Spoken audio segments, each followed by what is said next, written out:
Hey, everybody, welcome into the Bear With Us podcast. As you can see, I'm solo dolo again, newcomers. My name is Frank. I usually have a co host here with me. His name is Jack, but he has gone on vacation, to Florida.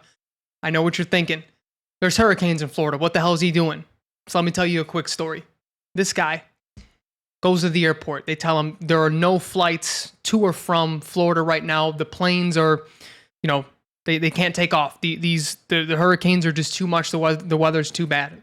This guy pays an extra $3,000 to fly one of their planes to get him and his wife out to Florida. The dude's a madman. Nothing will stop him from not being on this podcast. He spent $3,000 plus the gas. I don't know how much he spent on gas. He's gonna have to spend it on the way back as well. They told him if you get there, you got to bring this motherfucker back. Okay, and who knows? Well, may see him, may not. Hope all is well, Jack, because you're probably listening to this if you're still alive. I'm kidding, of course. He's doing great in Florida. He'll be back for next podcast. I said last time, with me being alone, the podcast will be quick because I don't have someone to bounce ideas off with, and the episode wound up being 40 minutes. I'm hoping that this one is also not 40 minutes. I shouldn't be talking that that long to myself, essentially. But what I want to do is sort of expound a little bit now that I've had time to, sorry about that, to watch some all 22 and not be as upset about the game. If anyone watched the Immediate Reaction podcast, that was probably the most upset that I've been in a little while. And I want to provide context as to why I was that upset. But before I do that, well, I guess a good lead into that is I have seen quite a few people act like Justin Fields' performance against the Giants was the equivalent to the performance that he had against the Texans. And that is really perplexing to me because I think anyone who's listened to this podcast, I am very high on Justin Fields. That doesn't mean I think he's the franchise guy or I think he's going to be an all-time great or what have you, however you want to, word things. But the talent of Justin Fields jumps off the page. The leg talent, I think, is apparent to everyone, whether you're a believer or not. But the kid can make throws that not very many quarterbacks in a Bears uniform have in my lifetime. He has a lot of arm talent. And I said all that to say, I thought he was horrible, absolutely horrible against the Texans. He said it himself at the press conference. Everyone with eyes, I think, saw how bad he was that game. And it is what it is. Those types of performances I can live with from a young quarterback because we're not sitting here blaming an offensive coordinator for not opening up the playbook or being upset with an offensive line that wasn't blocking.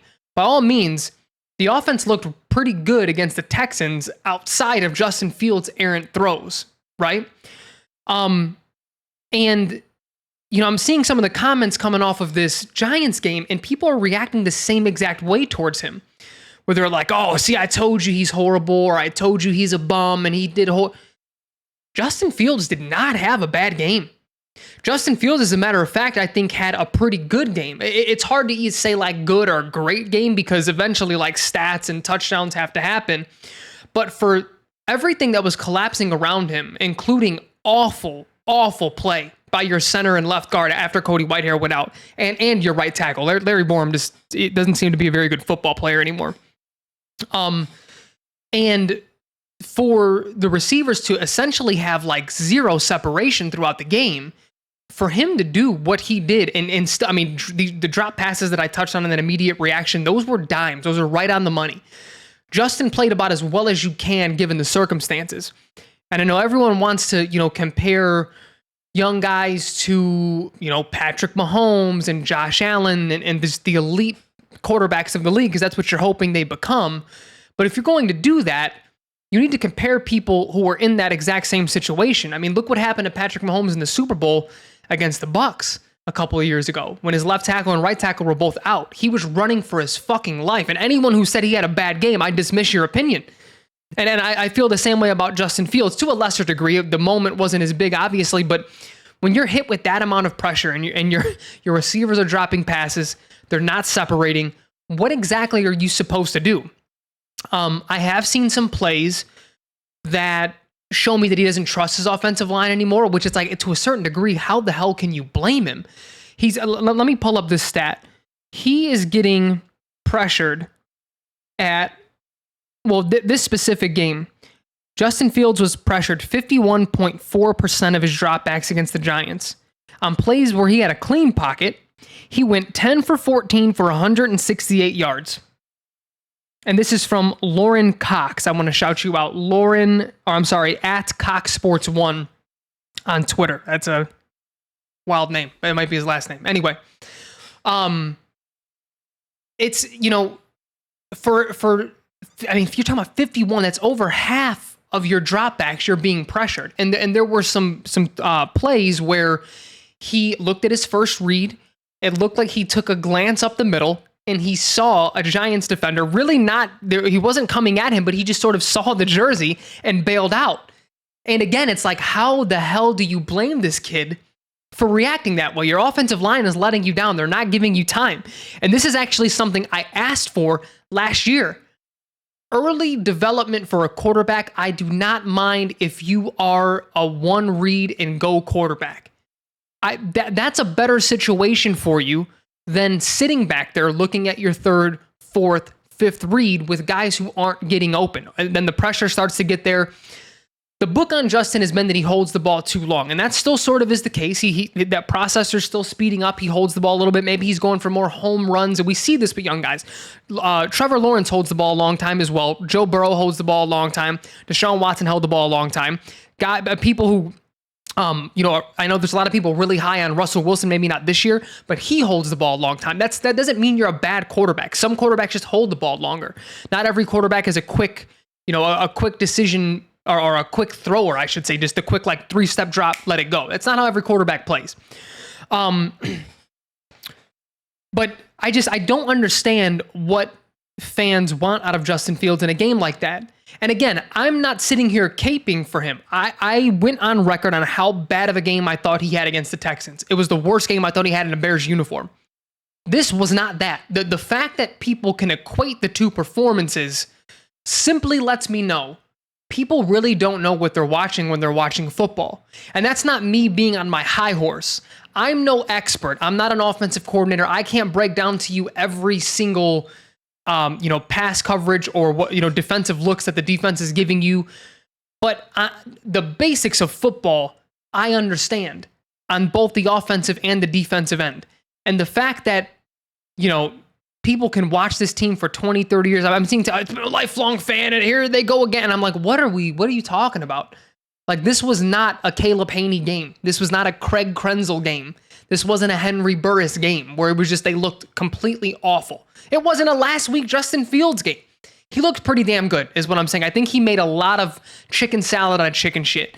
And I wanted to make sure that I went on record to say that, because through my frustration, I don't want things to get lost in translation in these reaction videos, even though they are very frustrating. And the Bears are last in the league in dropbacks with wide receivers deemed open or wide open at about 37% of the time. And we are... it's either first or second. I forget now. I can't find the stat. First or second in the league in pressures from a quarterback. Some of them are Justin Fields' fault because he holds the ball a little bit long. I get that. The one place I need Justin to continue to improve with, I don't even want to say continue because I haven't seen much of it yet. I need him to improve in is stepping up in the pocket. There was one sack this past week, and there have been more sacks in the past that he just rolls out instead of stepping up into the pocket. And when he rolls out, he sort of allows the defensive end to recover, even if he's being blocked, and then it gives up a sack from there. It only happened once this past week, but I also think if he steps up in the pocket, even if he steps up and goes left or right, sort of scrambles that way, that allows the play to be extended and for him to not just run, versus when you roll all the way out, you're sort of handcuffing yourself there. Because at that point, you're 15, 20 yards behind the line of scrimmage, from where you started. So, but again, young team, young player, I expect things like that to get cleaned up. Now I want to talk about sort of, and this sort of gets convoluted all in one, so it may sound a little all over the place, but I promise it's going to end. I'll land the plane. the reason why I was so upset with Velus Jones's performance, and the reason why I've been very disappointed in Kyler Gordon's performance early on, is because everything that I'm naming about separation, about, pressures and things, we needed more offensive help. I wasn't the guy on record saying, we need to fucking sign everyone, get DJ Chark and get all these free agents. I didn't ever want that to be the case. I didn't think we needed to sign a bunch of free agents. That's just not the way you build. But I was the guy who went on record and said that Ryan Poles would be drafting receivers. And God, Alec Pierce and George Pickens were there in the second round. They were. We picked 2 defensive guys over them. And again, I don't want to rewrite history. I wasn't upset with the Kyler Gordon pick when it happened. I was more upset with the Jaquan Brisker pick because I didn't want us to draft a safety early. It wasn't it was a position of need, but for a rebuilding team, you can get one when you're ready to compete. It's, it is what it is at that point. But now seeing, Equanimous St. Brown and Dante Pettis out there, and I'm like, dude, George Pickens is already better than these guys. I'm seeing what he's doing in Pittsburgh. And granted, his stats aren't off the wall, but they have their own quarterback issues. He looks like a good receiver. He has the look. No one on this team right now passes the sniff test. They don't have the it factor. They don't have the forget whether the ball went to them or not. Let's look at them in the all-22, isolate what they're doing. Are they getting open? Is the release good? Are they getting in and out of breaks good? And the answer is no to all of them, except for sometimes Darnell Mooney. And it's that's why I'm very upset with Kyler Gordon. Because the one thing I did say, and you can go back, this is all on record, it's on our YouTube, it's on Apple, it's everywhere. Me and Jack both did say, we're not upset with the cornerback pick. We think he's going to be good. We were very upset with Jaquan Brisker because both receivers were still there, and Alec Pierce and George Pickens. And we both said, here's the thing though. These guys are going to have to perform. Defense wasn't really a position of need, and I think philosophically, Jack and I are on the same page in thinking I'm not here to build the defense in the first year or two of a rebuild. This is an offensive league. I'm sick of the Bears being all defense. I need them to have an offensive identity, and we can figure out the defense later. And that's putting it simply. I know it doesn't work exactly that way, but you all get what I mean. And the fact that Kyler Gordon is not performing when we could have had someone who I think would have made an immediate impact in either Alec Pierce or George Pickens and probably end the number 1 or number 2 receiver on this team. That's why I'm so frustrated.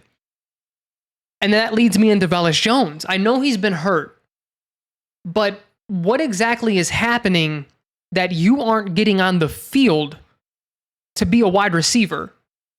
Again, I know he's been hurt, but I'm thinking of anyone, Jahan Dotson or Treylon Burks, or anyone who got picked in the first 2 rounds, even Alec Pierce. He came back off of an injury and started again.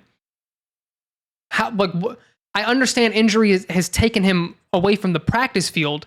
Why isn't the coaching staff comfortable enough to make you the X or the Y or the slot, anything? Give a 4 receiver sets, get him in there, something in the backfield running routes, anything.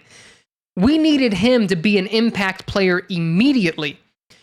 And for anyone who thinks this is a contradiction from my stance on Justin Fields and, still seeing where he needs to develop and being patient with him, receivers, corners, a lot of these players, they can develop, but it's not like the quarterback. The quarterback usually takes 2, 3, 4 years. You want to see positive signs early. You sort of liken it to Kyler Murray. His rookie year, he won Rookie of the Year. He looked really good, but he had a lot of downs. But it was man, those fucking highs were amazing. If he puts it all together, he can be something. Next year got better. But he was never, and I still don't think he probably is, he was never a top 10 quarterback. And he probably still isn't. But the point that I'm making is you be patient with them because it's more about the eye test than it is statistics or even sometimes wins early on. And last year, Justin Fields had passed the eye test for me. I thought he made very good progress throughout the year. I thought that it's just the talent jumps off of the field. You know what I mean? Or off the field. It jumps off of the screen when you're watching whether the game or you're in person or you're watching the all-22 after the fact. He is very talented. But a lot of the times these quarterbacks are seeing looks they've never seen before. It's so early in their career. They've only played high school They played high school for 4 years. You're not playing elite talent, and you maybe play elite talent for 2 years in college. And it's really only a handful of games that you're playing this NFL elite talent. So that's why I'm more impatient with a corner and a receiver than I am a quarterback. And that's not exclusive to Justin Fields. I'm of the mindset that I want to see 3, maybe not 3, 2 at least full seasons, 3 ideally, before you say, hey, this kid's a bust. Because that's where I was with Mitch Trubisky. With Mitch, by year 4, I was out. I was like, okay, this isn't working anymore. We got 3 full years of him. We sort of know who he is. We're not there yet with Justin. He just completed his first full year, completed his first 17 games. I want to let this year ride out, see where we're at, and reassess. Again, if it's a complete dumpster fire, I will consider, the Bears drafting another quarterback as acceptable. As it stands right now, I don't think that's necessary. On the defensive side of the ball, I think oh no, you know what? Before I even go to defense, I'm sorry. Let me talk about Luke Getsy, because this sort of ties into what I was saying, and I neglected to bring this up. I should have brought it up a little earlier. But the reason why I get very upset with Luke Getsy is because he is from the Matt LaFleur, Kyle Shanahan, that sort of tree, that West Coast offense, the run, build you to the pass, play action, misdirection. And throughout the offseason, they're saying all the right things. This front office knows that the offensive side, especially weapons-wise, is talent deficient.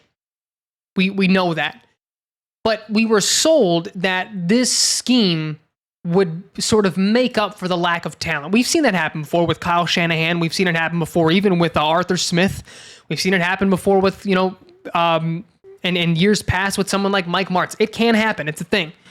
Now, I'm not coming from the angle of like, oh, we're supposed to be winning. My only angle, 2 angles. One, you have to develop Justin Fields. So running the ball this much when you're down 14 against the Packers is unacceptable. Not going forward on 4th down, settling for field goals really easily and being so conservative is not acceptable.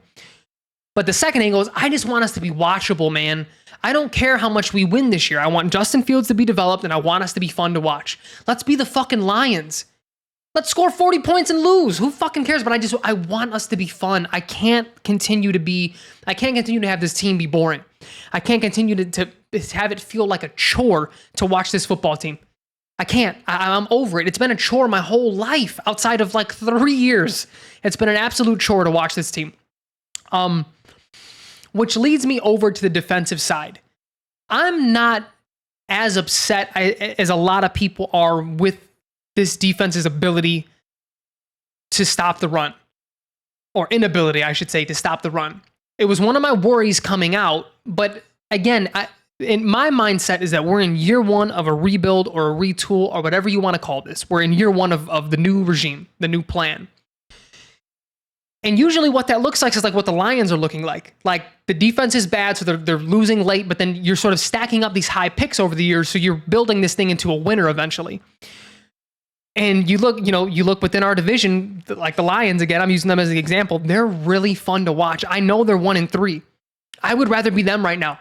And I don't know if it's not to say like, oh, I think Jared Goff has a brighter future than Justin Fields. No, I just want to have a product to be able to watch. If we blow some leads like they do and lose at the end, oh, it sucks. But who could it's a fun game to be a part of. It's a fun game to enjoy. When is the last enjoyable game? We had 2 enjoyable games last year. And it was the Justin Fields game against San Francisco and the Justin Fields game against Pittsburgh. And that was it. And then before that, I can't even tell you. Maybe 2018, the Mitch game against the Bucks. Like, that's my point. Like, the fact that I can even narrow down the games that have been fun over the last 4 years is insane. And that's where I wanted to stop. So I say all that to say, that's why I'm very upset with Kyler Gordon as well. And I know people are going to say, oh, well, he's been playing the nickel and he hadn't played that. I get that. Maybe he may be out of position. But the point is, you picked a defensive player in a year that's clearly being used to rebuild. We shed cap. We have a bunch of cap space next year. I get it. But if you're going to form your identity, let's start building on the offensive end first. That's my only angle, and that's why I've been upset. And the only other player that I feel I have the right to be upset with as a fan on the defensive side is Roquan Smith. And I've talked about this, and I'm going to continue to talk about this. He wants to be the highest paid linebacker in the league. He's only had 1 good game this year, and it was against the Texans. He played phenomenal. But other than that, he looks out of position, potentially out of shape. He missed a lot of, preseason stuff and a lot of camp stuff. I don't know. Again, I don't know if he just doesn't fit this system, but there are certain plays where it doesn't matter what the system is. Again, this past week when he whiffs on Tyrod Taylor on a third down, the best linebacker in the league makes that play. Shaq Leonard, 10 times out of 10, makes that play on a backup quarterback. And that, so you talk about building for the future. The linebacker position in the cover 2 is extremely important. Whether it's the Mike, the Will, the Sam, they're all very important to this scheme. But you don't look like you fit this scheme, man. You don't look good in the cover 2. And I hope again, that's why I'm upset, because I was hoping that Roquan came out and said, you know what, you didn't want to pay me. Okay, I'm going to prove to you why your offer was disrespectful, because that was the word he used. He said, yes, I feel disrespected. The things that they brought up at the negotiation tables, I don't, I feel like I'm worth the money and they don't. So I feel like I'm disrespected. So now it's your turn to go out here, because you're betting on yourself. I respect that. But you're fucking losing the bet right now, man. Like, you can't do this. And it's for what I saw from him in 2018 and 2019 is being so good. I just haven't really seen that since. Last year was pretty good for him, but losing football team, it's like, it is what it is. It was a bad year for everyone, not for him individually, but you get what I mean. It's you don't really take anything away from a lame duck coaching regime and front office.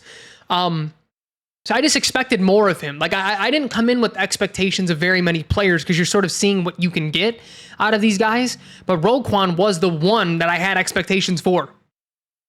And that's why I've been so upset with him. And I think that's everything from that game against the Giants. It was an overall just atrocious game. I know you all are probably thinking like, oh, like what about the offensive line? If I go in depth on this offensive line, I'm going to fucking scream. Because that's the one place where the coaching staff is losing me a little bit. Because again, with Tevin Jenkins, he's the best right guard on your team. He might even be the best right tackle on your team. Larry Borom has not been good, but whatever, leave him there or bring in Riley Reif. But the fact that you keep trotting out Lucas Patrick at guard over him because of some bad Wednesday practices is asinine to me. I don't care what practices look like. Tevin Jenkins is really good in game. I don't care if he doesn't practice at all, if he looks like this in game. It's some of the logic that they're using is pretty annoying. And then also with Sam Mustipher, he can't be your starting center, dude. Go out and get somebody else. Literally anybody else. So the thing that I'm looking for there is when Lucas Patrick is healthy, he needs to start at center, and he better be a damn good center, because he was the first signing. He's the reason, they want to get him some game reps, because as soon as his hand is ready to snap, they want him to be in more game shape. And he's the reason that Tevin Jenkins is losing out on reps at right guard. So when you get placed at center, we need to see something. He will be at left guard this next game, and he has not been good at either left or right. So we will see what's going on there. Now that's everything from the Giants game.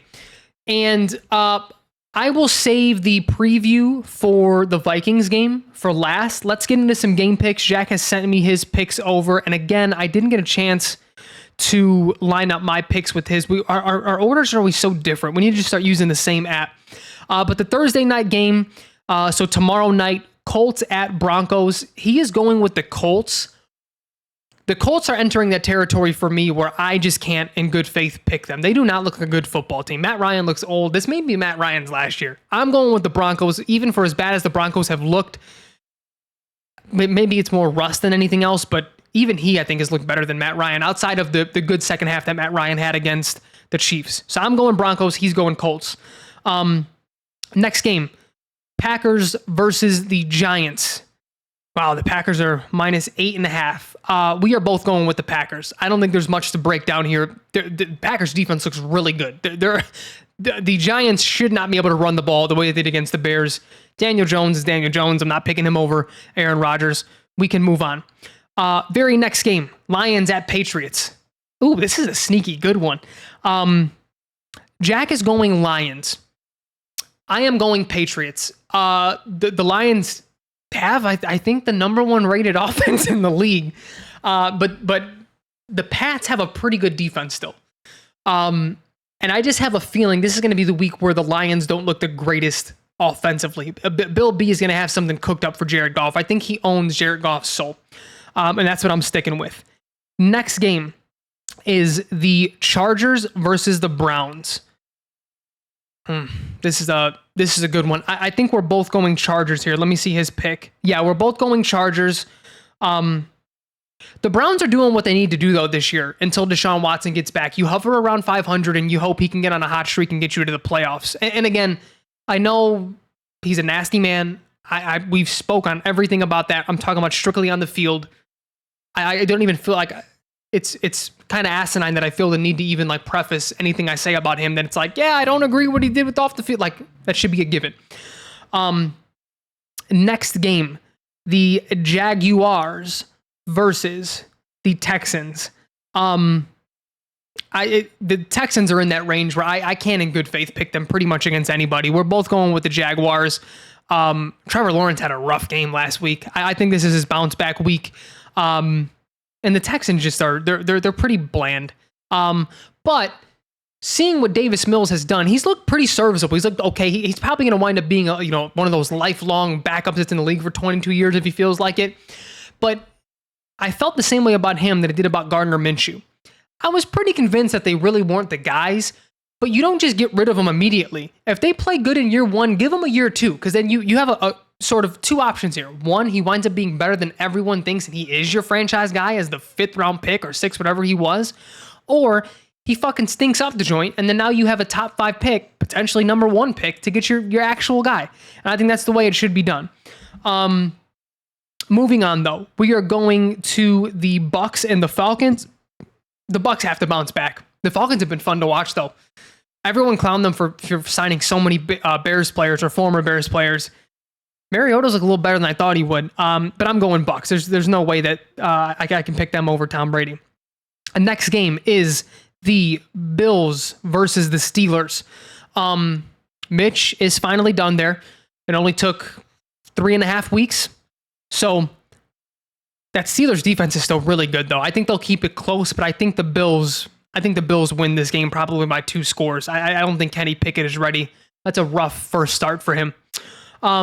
Next game, Dolphins versus the Jets. He has picked the Dolphins. Jack has picked the Dolphins. I'm going with the Jets. I was going to say, dare I say that they have the better team, but I take that back now that I'm thinking about it. But the Dolphins defense isn't that great. And I'm not high on Zach Wilson, but if he can sort of use some of that momentum that he had in the second half from last week, I think he can beat Teddy B.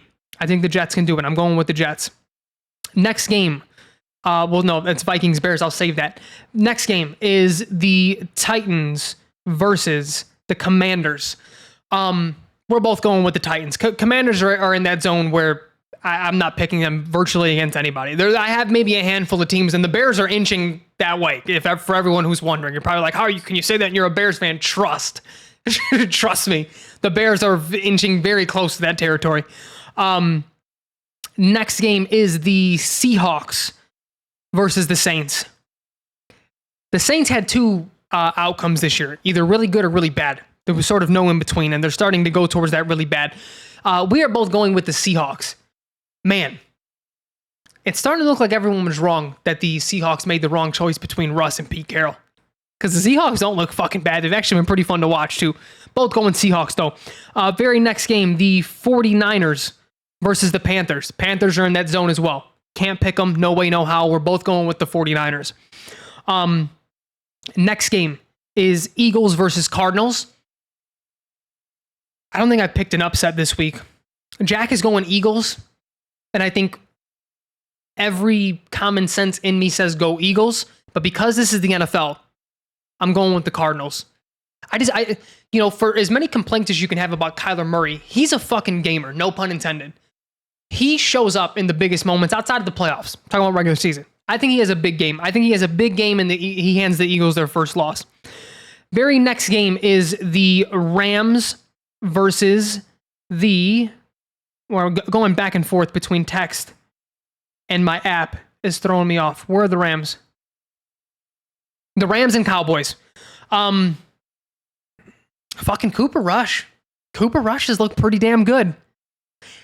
I know it sounds nuts because of the contract situation, but if he continues to play ball, if I'm the Cowboys, I'm not putting Dak Prescott back in. He hasn't looked good for over a year. And Cooper Rush got this offense humming. But Jack and I are both picking the Rams. I can't in good faith think Cooper Rush continues this, right? Not against the Rams. No way. Next game is the Bengals, and this is the Sunday night game. Bengals versus the Ravens. This has the potential to be a barn burner. Jack is going with the Bengals. I'm going with the Ravens. I know their defense has been bad, but Burrow has been a little more up and down this year than I thought he would, and Lamar has been on fire. I think if it does go to a shootout, I favor Lamar slightly.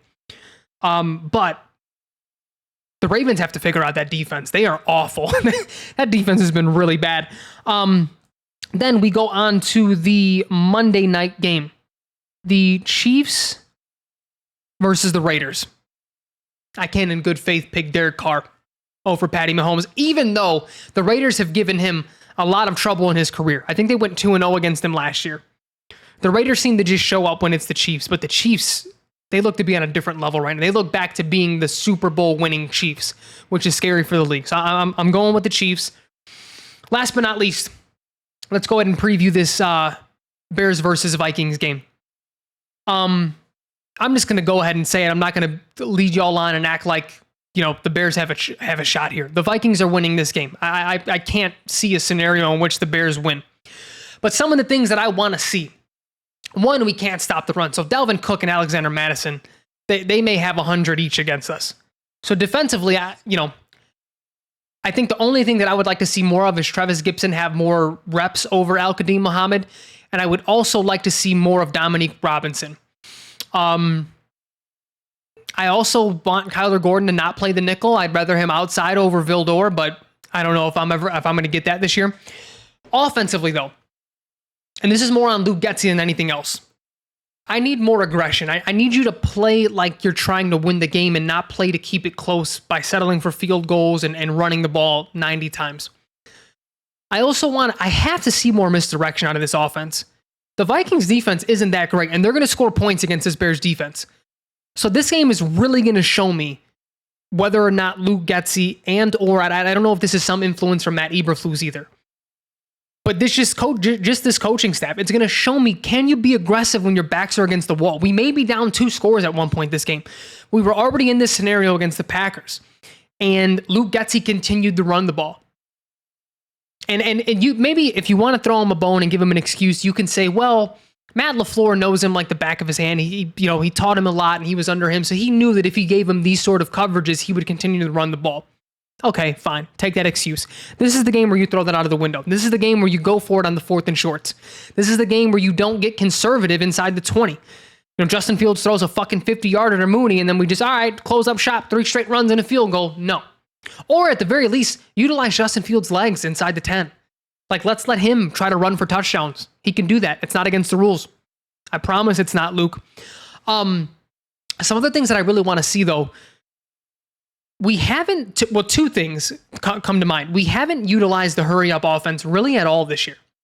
It could be at random spots. If Justin Fields has a few of those throws in a row where it's like he's throwing with conviction, he's seeing it right, the balls are right on the money, caught, let's hurry it up. Let's not let them get substitutions. Let's let him stay in that rhythm. But 2, do we not have any slant routes in this playbook? I would love to see a couple of slants. I mean, you think of some of the big receivers that we have. Equinemius St. Brown is a big dude. He's like 6'5", 250. Like, get him, get him in the middle. Get some crossing routes going. Get some slant routes going. It seems like everything is either deep or intermediate. I would like the quick game to be a little bit better or a little bit more than like a bubble screen to a tight end. Those are okay every now and then, but that seems to be our only like horizontal passing game. And I would like for there to be a little more creativity there. Outside of that, man, I just stand on the point that I want us to be aggressive, actually go for the win. If that means we lose by 30 because of that, so be it. But running the ball and being super conservative and bleeding off the clock, literally any team in the history of the NFL can keep games close if they played that way. But you have to start playing like you're trying to win eventually, because one, you may actually fucking win. That's first and foremost. But two, you're really going to know what you have in these guys, especially Justin Fields. If you're letting him play like there's a real game on the line, if you're letting him play like we have a shot to win and you're game planning to win this game, you're going to learn a lot more about Justin Fields than you are playing conservative. And that's all I really want. So again, what did I make it to? 35 minutes. So I shaved 5 minutes off. You guys are welcome. This podcast, you can watch the video form on YouTube. It can also be heard the audio format on Apple Podcasts, Spotify, Anchor, Stitcher, anywhere that audio podcasts are available. And if it's not, let me know and I can get it up on that platform, even if it's just you that listens to us there. We will cater to every one of our fans. But let me know what y'all think. Do the Bears have a shot against the Vikings? Where are you guys at on Luke Getsy? You know, I felt like everyone was pretty high on him at first, and we're starting to sour a little bit. Is it too soon to sour on him? Do we have to give him a shot? He's a first-year play caller. Interested to hear your guys' thoughts, but go ahead and like, share, subscribe everywhere that you listen and or watch, and let's enjoy this Bears-Vikings game. Bears down.